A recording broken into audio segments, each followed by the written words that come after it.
Hello मेरे प्यारे student, आज के इस नए वीडियो में आपका स्वागत है। आज मैं आप लोगों को बताने वाला हूँ हिंदी में गद्यांश को कैसे हल किया जाता है। हिंदी में जो गद्यांश को हल करने का सही तरीका क्या है, उसी को आज के इस वीडियो में आपको बताने वाला हूँ। गद्यांश से आपके पेपर में 6 अंक मिलते हैं, यानी कि आपको यहाँ पर 2 गद्यांश दिया रहेगा।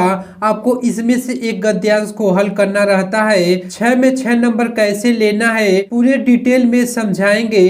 टॉपर कैसे कॉपी में गद्यांश को लिखता है जिससे उसको पूरे नंबर मिलते हैं, एकदम शानदार ट्रिक से समझाएंगे जिससे सभी बच्चे सीख जाएंगे कैसे हल किया जाता है।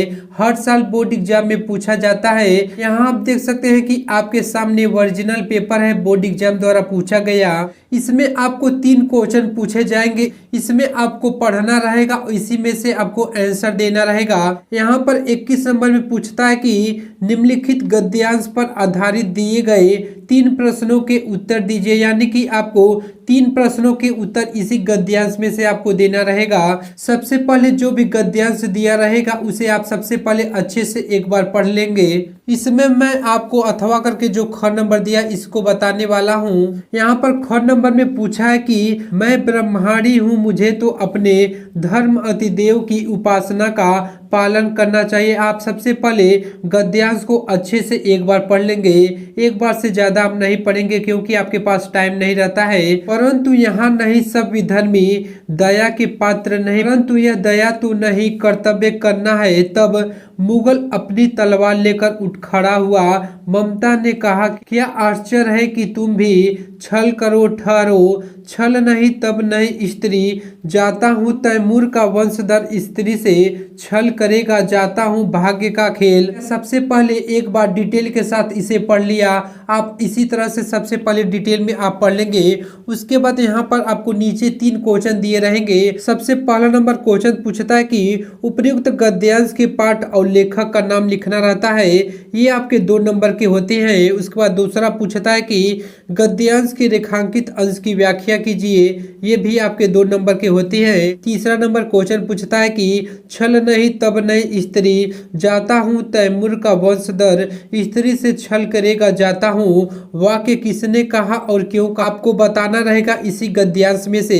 ये भी आपको 2 नंबर के रहते हैं, यानी कि आपके 6 नंबर इस वीडियो से क्लियर हो जाएंगे सभी बच्चों का, इसलिए आप वीडियो को पूरा अच्छे से देखेंगे। यहाँ पर सबसे पहले देख सकते हैं कि पहला नंबर दिया है कि उपर्युक्त गद्यांश के पाठ और लेखक का नाम लिखिए। तो जब आप सबसे पहले गद्यांश को पढ़ेंगे तभी आपको पता चलेगा कि वह किस पाठ से लिया गया है और इसके लेखक कौन है।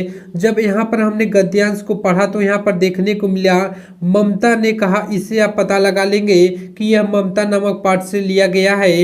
इसके जो लेखक है श्री जयशंकर प्रसाद जी हैं। कैसे लिखेंगे मैं आपको बोर्ड एग्जाम की कॉपी में आपको लिख कर बताऊंगा कि कैसे एक टॉपर लिखता है कॉपी में। सबसे पहले आप बोर्ड एग्जाम में आप कॉपी में यहाँ पर प्रश्नोत्तर संख्या लिखेंगे 21 का ख नंबर, यानी कि यहाँ पर देख सकते हैं 21 नंबर क्वेश्चन को लिख रहे हैं तो यहाँ पर आप 21 का ख नंबर कर रहे हैं तो ख नंबर यहाँ पर डालेंगे।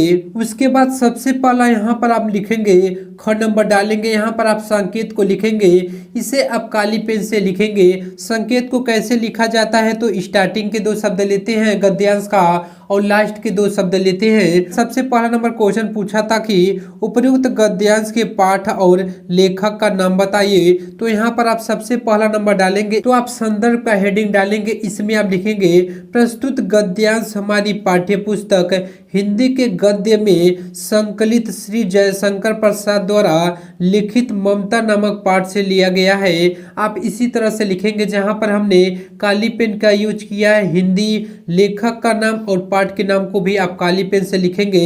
इसी तरह से आप काली और नीली पेन का यूज करेंगे। आप इसी तरह से आप संदर्भ को लिखेंगे जिससे आपको 2 में 2 नंबर पूरे एग्जामिनर दे देगा। उसके बाद यहाँ पर दूसरा नंबर पूछता है कि गद्यांश के रेखांकित अंश की व्याख्या कीजिए। कीजिए। यहाँ आप देख सकते हैं यहाँ से यहाँ तक जो रेखांकित भाग है इसी की व्याख्या करना है। कैसे करेंगे आइए हम आपको बहुत ही अच्छी तरह से शानदार ट्रिक से बताएंगे। तो यहाँ पर आप दूसरा नंबर डालेंगे, यानी कि आप दूसरे के आंसर को लिख रहे हैं तो यहाँ पर आप हेडिंग डालेंगे रेखांकित अंश की व्याख्या। इसमें आप लिखेंगे ममता अपने मन में सोचती है कि मैं तो ब्रह्मचारी हूँ और सच्चा ब्राह्मण कभी अपने धर्म से विमुख नहीं होता। मुझे भी अपने अतिथि धर्म का पालन करना चाहिए और इसको विश्राम करने की आज्ञा देनी चाहिए। आप इसी तरह से रेखांकित अंश की व्याख्या को आप अच्छे हैंडराइटिंग में करेंगे। अगले ही पल में उसके मन में विचार आता है कि यह तो धर्म भ्रष्ट मुगल है, मुगलों ने ही उसके पिता की हत्या की थी। आप इसी तरह से रेखांकित अंश की व्याख्या को करेंगे। उसके बाद यहाँ पर तीसरा नंबर क्वेश्चन पूछता है कि छल नहीं तब नहीं स्त्री, जाता हूँ तैमूर का वंशधर स्त्री से छल करेगा, जाता हूँ वाक्य किसने और क्यों कहा था आपको बताना है। उसके बाद यहाँ पर आप तीसरा नंबर डालेंगे छल नहीं तब नहीं स्त्री, जाता हूँ तैमूर का वंशधर स्त्री से छल करेगा, जाता हूँ वाक्य मुगल हुमायूं ने ममता से कहते हैं, यानी कि हुमायूं ने ममता से कहा था। हुमायूं तैमूर का वंशज था, उसका मानना था कि तैमूर का वंशज कुछ भी कर सकता है लेकिन किसी स्त्री के साथ धोखा कदापि नहीं कर सकता है। आप इसी तरह से गद्यांश को हल करेंगे तो आपको एग्जामिनर पूरे 6 में 6 नंबर देगा। आप इसी तरह से बोर्ड एग्जाम में आप लिख कर आएंगे। यदि वीडियो पसंद आए तो वीडियो को लाइक, सब्सक्राइब और ज़्यादा से ज़्यादा अपने दोस्तों के पास शेयर करें। मिलते हैं नेक्स्ट वीडियो में। जय हिंद, जय भारत, वंदे मातरम।